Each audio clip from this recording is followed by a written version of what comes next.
அதர்வேதம் என்ற வேதங்களை கற்றவரும், வியாக்கரணம், ஜோதிடம், கல்பம், நிருத்தம் என்ற ஜோதிடங்களை கற்றவரும், நடந்தது, நடக்கப் போவது, நடப்பது என்ற முக்காலத்தை உணர்ந்தவரும், மேலும் 64 கலைகள், 32 லட்சணம், 32 தர்மங்கள், 28 ஆகமங்கள், 18 புராணங்கள், 96 தத்துவங்கள், 6 சாஸ்திரங்கள் என்று சொல்லக்கூடிய அனைத்தையும் உணர்ந்தவருமாகிய நாரத மகரிஷி என்னிடத்திலே கேள்வி கேட்க வேண்டும், அதற்குரிய பதிலை நான் சொல்ல வேண்டும் என்று தாங்கள் சொல்லும் பொழுது எனக்கு ரொம்ப சந்தோஷமா இருக்கு. கேளுங்கள். இந்த சிறியவள் சிற்றறிவுக்கு எட்டியவரை தாங்களிடம் பதில் சொல்கிறேன், தெரியாததை தாங்களிடம் கேட்டு தெரிந்து கொள்கிறேன். சுவாமி கேட்காவா? இருங்க, ஏன் அவசரப்படுறீங்க? இல்லம்மா, இப்படியெல்லாம் சொல்லலாம் தான் நினைச்சேன். ஆனா வந்த உடனேயே ஒரு விதண்டாவாதமான ஒரு பேச்சு, வந்த உடனேயே விதண்டாவாதமான ஒரு பேச்சு. ஏன்னா நாரத மகரிஷி நீங்க இல்லையா, இந்த இடத்துக்கு வந்திருக்கீங்க. நான் முறையா உங்களை வணங்கினேனா சாமி? ஐயா, நான் வந்த உடனே என்ன விதண்டமான பேச்சு பேசினேன்? இல்ல, அதான் விஷயத்துக்கு வரேன். நான் வந்த உடனே நான் என்ன விதண்டமான பேச்சு பேசினேன்? தவறு ஒண்ணும் கிடையாது. சரி, ஒரு விஷயம் சொல்ல வரேன். நான் வந்த உடனே இப்ப முறையா உங்களை வணங்கினேன். முறையாவே வணங்கினேன். முறையா வணங்கினேன். ஆமா, சிறப்பு இல்ல, எதுவும் தவறு எதுவும் வைக்கலையே. எதுவும் தவறு இல்ல. ஆக ஒரு காட்டுக்குள்ள நிக்கிற ஒரு சின்ன பிள்ளையே ஒரு முனிவராகப்பட்ட உங்களை பார்த்து முறையோட வணங்கியிருக்கேன் இல்லையா? ஆமா, முறையா. நீங்க என்னை முறையா வாழ்த்துனீங்களா? முறையாவே வாழ்த்து. எப்படி வாழ்த்துனீங்க? கடவுள் நினைத்தான், மனநாள் கொடுத்தான், வாழ்க்கை உண்டானது, கலைமகளே நீ வாழ்கவே அப்படின்னு வாழ்த்துனேன். கலைமகள், அலைமகள், மலைமகள் என்று சொல்லக்கூடிய 30 தெய்வங்கள் பெற்று அவர்களோட வாழணும் அப்படின்னு வாழ்த்துனேன். அதுக்கப்புறம் வேற என்ன வாழ்த்துனீங்க? 100 வருடங்களுக்கு 100 ஆயுசோட வாழணும் அப்படின்னு வாழ்த்துனேன். அதற்கு பிறகு சொல்லு என்ன? ஏன் கேட்டுக்கு இருக்கிற? கேட்டது நீதானே? என்ன இல்ல, அதாவது சாமி தவறா எதுவும் எடுத்துக்கிறாருங்க.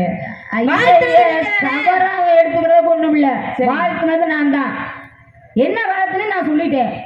இறுதியாக என்ன? இருங்க, இறுதியாக என்ன வாழ்த்துனீங்க? என்ன வாழ்த்துனேன்? கல்லும் கரடுமாக, முள்ளும் முரடுமாக, வேறும் விறகுமாக நீ பல்லாண்டு வாழ்வாயம்மா அப்படின்னு ஒரு பெண்ணை பார்த்து வாழ்த்திருக்கீங்க. ஆமா, வாழ்த்துனேன். ஆனா காரணம் இல்லாம வாழ்த்திருக்க மாட்டீங்க. சரி, அதுக்கான காரணம் என்ன அப்படின்றத சொன்னீங்கன்னா அடுத்து நம்ம கதை முறைப்படி போகலாம். காரணம் உங்களோட நான் சொல்லலாம். காரணம் அப்புறம் வாழ்த்துனா காரணம் தெரிய வேணாமா? பெரிய நக்கீர பரம்பரையா? பரம்பரையை பத்தி பேசுறதா குளிங்க ஒண்ணு பெரிய ஆள் இல்ல. ஏமா நிப்பாட்டுமா? என்ன தேவையில்லாம பேசக்கூடாது. வந்தோடனே நானும் பொறுமையா பேசுறேன். ஒரு சின்ன பிள்ளைகிட்ட போய் நம்ம என்னத்த பேசுறது? முறையா பேசிட்டு போல. முறையா நான் பேசிக்கிறேன். நான் முறை தவறி எது பேசலையே. நான் முறையோட தான் பேசுறேன். நான் முறை தவறி எது பேசலையே சாமி. என்ன நீ கேக்குற? நீங்க வாழ்த்துன எனக்கு பிள்ளைன்னு பட்டது, அதனால ஏன் வாழ்த்துனீங்க அப்படின்னு கேட்டீங்க. நக்கீர பரம்பரையா? அதுதான் சொன்னேன், பரம்பரையை பத்தி பேசுற அளவுக்கு நீங்க ஒண்ணு பெரிய ஆள் இல்ல. அன்னைக்கு வந்து சிவபெருமானுக்கு நக்கீரனாகப்பட்டவங்க சட்டம் வந்துச்சு. ஏன்னாலே நீ எழுதிய பாட்டுல வந்து பிழை இருக்கு அப்படின்னு அன்னைக்கு சிவபெருமானுக்கு நக்கீரனாகப்பட்டவங்க சட்டம் வந்துச்சு. சரி, அந்த இடத்துல ஒரு பெருமை இருந்துச்சு. நீ என்ன பெரிய நக்கீரர் பரம்பரையா? பெருமை இருந்தது அப்படின்னா பிழை இருக்கன்னு தானே. பிழையை கண்டுபிடிக்கிற அம்மா இலக்கணம் படிச்ச மலக்கணக்கு இருக்கு. நீங்க எல்லாம் தெரிஞ்சவரு. என்கிட்ட ஒரு சட்டம் கூட பேசக்கூடாது. சட்டம் கூட பேசுனா வாயில நுறதெல்லாம் விடவே மாட்டேன். அதையும் பார்க்கலாம். விட்டுஞ்சாலும் பரவாயில்ல, விட்டுஞ்சாலும் பரவாயில்ல, நீ என்கிட்ட இருந்து தப்பிக்கவே முடியாது. இல்ல அதுதான் போகுது. ஒரு சின்ன பிள்ளையாச்சு இந்த இடத்துல வந்து பேசிக்கிட்டு அப்படி சொன்னா நான் நாரதன்ற முறையில நான் பேசணும் அப்படின்றதுக்காக நான் பேசிக்கிறேன் சாமி. ஏன்னா பேச்சுல வந்து எத்தனை வகையான பேச்சுகள் இருக்கு. வில்லங்க பேச்சு இருக்கு, விளையாட்டு பேச்சு இருக்கு, வினைய பேச்சு இருக்கு, அன்பு பேச்சு இருக்கு, ஆதரவு பேச்சு இருக்கு, அரவணைப்பு பேச்சு இருக்கு, கேலி பேச்சு இருக்கு, கிண்டல் பேச்சு இருக்கு. எத்தனை வகையான பேச்சு இருந்தாலும் நீ எப்படி பேசுற அப்படின்னு தெரிஞ்சுக்கிட்டு நான் பேச முடியும். சரியா சாமி? வந்த உடனே இந்த சட்டம் போடுறது, இந்த சபடால் போடுறது, பேச விட்டு பேசுங்க. இல்ல முதல்ல ஒரு முக்கியமான விஷயத்த சொல்லணும். இல்ல என்ன அப்படின்னா, நாடக உலகத்திலேயே ரொம்ப அமைதியான பொண்ணு, ரொம்ப அடக்க ஒடுக்கமான பொண்ணு, ரொம்ப பயந்த சுபாவம் உடைய பொண்ணுன்னா என்னையத்தான் சொல்லுவாங்க. ஒண்ணும் தெரியாத பாப்பா உள்ள வச்சு போட்டால அந்த பாப்பா யாருக்கு ஒண்ணும் தெரியாத பாப்பா மாதிரி எங்களை நடிக்கிறியா? சொல்றதுக்கு வேற வழி வருவாங்க. யாரு? நீங்க சொல்றதுக்கு கைய கட்டி வாயை பத்தி நின்னு கேட்டுட்டு போறதுக்கு வேற வழி வருவாங்க. என்கிட்ட வச்சுக்க கூடாது, பட்டியை நொறுக்கி விடுவேன். சரியா? அத பேச்சு வந்து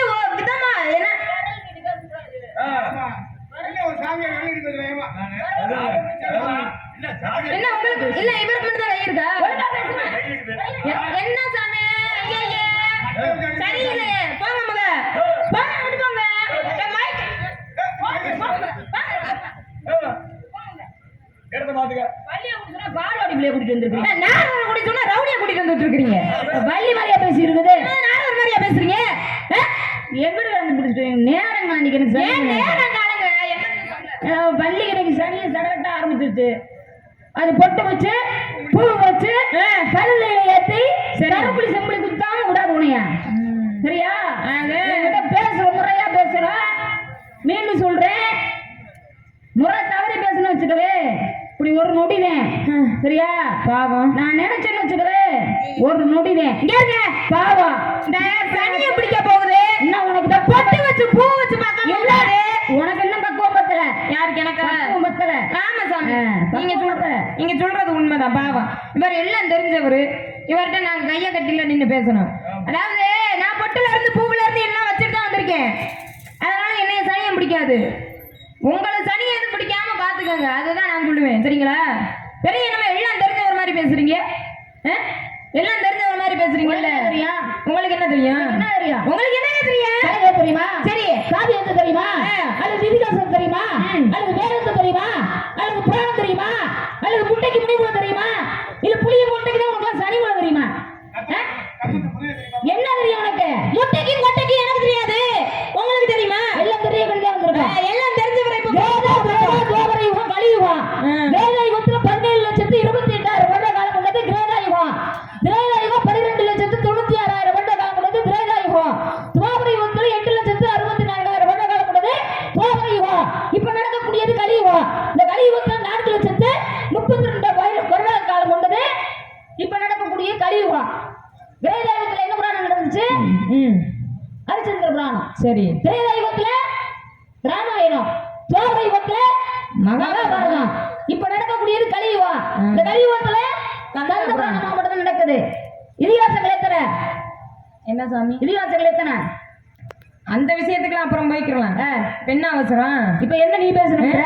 ஏன்னா ஆரம்பத்திலேயே சொன்னீங்க என்ன சனியை பிடிச்ச நார கழுத்திய தூக்கி விழுங்குச்சு. அந்த மாதிரி தான் இன்னைக்கு கதையா இருக்குது. ஏன்னா ஆரம்பத்திலேயே சொன்னீங்க இல்லையா சனியை பிடிக்க போகுதுன்னு. அந்த விஷயத்துக்கு வரலாமே.